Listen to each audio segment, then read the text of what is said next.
ትልቅ ነኝ ባይ ትንሽ ልብ። አዘጋጅና አቅራቢ ያብጸጋ ተመስገን።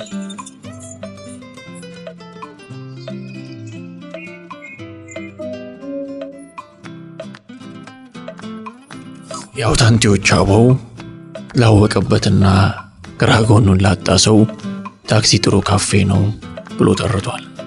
አውታንቲ ማለት ያው የታክሲው ረዳት ገንዘብ የሚሰበስበው ሰው ማለት ነው። የመኪና ትራንስፖርት ውስጥ እምባ የሚባል ማዕረግ እንዳለም ሰምቻለሁ። ለምን ይሆን እንደዚህ የተባለው? የአንዳንድ ነገሮች ስያሜ ይገርማል። ሲለው ፍካሬ፣ ወዲህ ደግሞ ማሪያዊ የሆነ ይለዋወጣል። እንዲሁ በዘፈቀደ በነሲብ ይወጣም ይመስላል። ወፍጮ ቤት ውስጥ እህል የምታንጓሏ እህታችን አበጣሪ የሚል ማዕረግ ተሰጥቷታል። የቢሮ አሳላፊዋም እንዲሁ ጸሐፊ ተብላለች። ኳሱን ከመረብ ያገናኘ ጎል የሚያስቆጥረው ተጫዋች አጥቂ፣ ጎል እንዳይገባ የሚከላከለውን ደግሞ በረኛ ወይም ግብ ጠባቂ ብለውታል። ግብራቸው እንደ መጠሪያ እንደ ማዕረግም ነው። ስራቸውን መጠሪያ አድርገውታል። የሎንቺን ሂሳብ ሹም ታዲያ ለምን እምባ ተባለ? እንጃ። ወንድ ልጅ ብቻውን ነው የሚያለቅስ በሚባልበት ሀገር እንዴት እምባ አሉት? ከሚያስተክዝ እምባ ከሚል ነገር እንዲሰውረን የተመኘው ይህን በዚሁ ልቋጨውና ወደ ቀደመ ነገር ይልግባ። የታክሲው ጠብ መቼም ግጥሞች ያውቃል። አንዴ ከጀመረ ማቆሚያ የሌለው አተካራ ነው።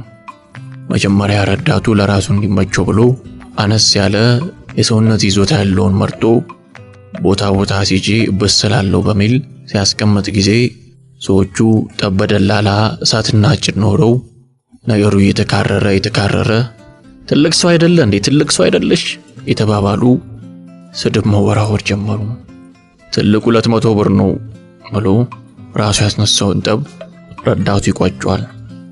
እኔ ግን በሐሳብ ከሄድኩበት ማል ይመልሰኝ። ስለ ትልቅና ትንሽ ምናምን ወዘተ ያሰብ ሳላሰበው ፌርማታ ሁሉ አመለጠኝ።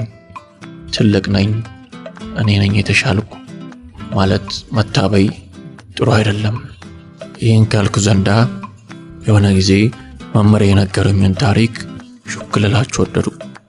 አንድ ግዙፍ ከተማ ውስጥ አንድ ትልቅና አንድ ደግሞ ትንሽ የገጠር መንደሮች ነበሩ። እነዚህ መንደሮች ምንም እንኳን የአንድ ከተማ መንደሮች ቢሆኑም ለአንድም ቀን ተነጋግረው አያውቁም ነበር። የአንዱ መንደር ነዋሪ አንዱ ጋር አይደርስም። በመካከላቸው ጥላቻ፣ ክፋት፣ ከፍተኛ መራራቅ ብቻ ሆነ። ትልቁ መንደር ትንሹም መንደር ትንሽ በትንሽነቱ መቀመጥ አለበት፣ እኛ ሁሌም ትልቅ ነን ማለት ያንቋሽሻቸው ነበር። እኛ በርካታ መሬቶች፣ በርካታ ከብቶች አሉን፣ እነሱ ግን የደረቁ ደረቆች ናቸው በማለት ይሳለቁባቸው ነበር። ትልቁ መንደር ውስጥ ከፍተኛ የሰው ቁጥር በመኖሩ ምክንያት ህዝብ የዕለት ተዕለት ስራውን እንደልብ ለማከናወን ተቸገረ። ገበሬው የእርሻ መሬቴ ላይ አረስክ በማለት ወዳጁ ጋር መጋጨት ጀመረ። ከብት የሚጠብቁ እረኞች ደግሞ የኔ በግ አንተ ጋር ገብቷል ይሄን አይደለም በሚልና በተለያዩ የጎሳ ግጭቶች እርስ በርስ ተጋጩ። ሸንጎም ችግሩ ከአቅሙ በላይ ሲሆንበት የእርቁን ጉዳይ በይደር ያቆየው ችግሩም የተባባሰ መጣ። በዚህም ምክንያት ከቀን ወደ ቀን የትልቁ መንደር ነዋሪዎች ስራቸውን በቅጡ መስራት አልቻሉም። ነገሩ የተባባሰ ከአቅማቸው በላይ ሲሆንና እርስ በርስ መተላለቅ ሆነ። ሊሰራ በሰላም ከቤቱ ወጣው ወደ ቤቱ የተመለሰ ስላልሆነ በመንደሪቱ ሁሉም ነዋሪ ስራ ማቆምን ምርጫው አደረገ። ለመስራት የሚፈልግ ካለ ነቤቴ ተጎልቼ አንተ ማሰሎንክ ነው በሚልና ሌሎችም በርካታ ምክንያቶች እርስ በርስ መገዳደል፣ መጠፋፋት ሆነ። በዚህም በመንደሪቱ ውስጥ ረሃብ ተከሰተ። ገበሬውም የዘራውን መሰብሰብ አልቻለም። ሰው አንድ በአንድ በረሃብና በእርስ በርስ ግጭት መሞት ጀመረ። ታዲያ የሁሉ ነገር ሲሆን የትንሹ መንደር ነዋሪዎች ምንም ሳይሆኑ በድሎትና በጥጋብ ይኖሩ ነበር። የዚህ መንደር ነዋሪዎች በነዋሪ ብዛት ከዛኛው መንደር ቢለዩም በማህበረሰቡ ውስጥ ግን በርካታ አስተዋይና ብልህ ሰዎች ይኖሩ ነበር። ታዲያ እነዚህ ሰዎች ብልህ ስለነበሩ አንድ ቀን የሀገር ሽማግሌዎችን በመሰብሰብ ለሕዝቡ የምንጠይቀው ነገር አለ በማለት ሽማግሌዎቹ ጥያቄ ያቀርባሉ።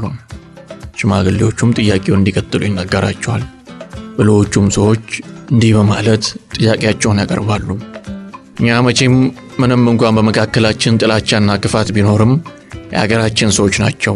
የትልቁ መንደር ነዋሪዎች በረሃብ፣ በችግር ብሎም በግጭት ይሰቃዩ እያየን ዝም ብሎ የሚያስችል ልቦና የለንም። ስለዚህ እንደርስላቸው፣ ልንታደጋቸው ይገባል በማለት ጥያቄያቸውን ለመንደሩ የሀገር ሽማግሌዎች ያቀርባሉ። ሽማግሌዎቹም ይህ በእነሱ ስለማይወሰን የትንሿን መንደር ነዋሪዎች ጠይቀው እንደሚነገራቸው የሀገር ሽማግሌዎቹ ጥያቄውን ላቀረቡላቸው ብልህ ሰዎች ይነገራቸውና ይለያያሉ። በሌላ ቀን ታዲያ የሀገር ሽማግሌዎቹ የመንደሩን ነዋሪዎች በሙሉ ሰብስበው ብልሆቹ ሰዎች ያቀረቡላቸውን ጥያቄ ይነግሯቸዋል። ከሁሉ የሚያስገርመው ነገር የመንደሩ ነዋሪዎች የሀገር ሽማግሌዎቹን ንግግር አላስጨረሷቸውም። ሁሉም ያለ አንድ ማቅማማት ተስማሙ። የትንሿ መንደር ነዋሪዎች ያላቸውን የገለበጡ ለትልቁ መንደር ነዋሪዎች ሰጧቸው። የትልቁ መንደር ነዋሪዎች ከጥቂቶቹም በስተቀር በረሃብ ከማለቅ ተረፉ። በመጨረሻም ያለማንም ጥያቄ ሁለቱ መንደሮች ውስጥ የነበረው ትንሽና ትልቅ የሚለውን ስያሜ ድግፍ አድርገው በመተው አንድ ግዙፍ መንደር መስርተው እርቅን በማውረድ አብረው በፍቅር መኖር ጀመሩ። ከሁሉ ትልቅ ነኝ ብሎ የታበየ ራሱን ከሚሸውድ ትንሽ ልብ እንዲሰውረን የተመኘው ተሰናበቱ።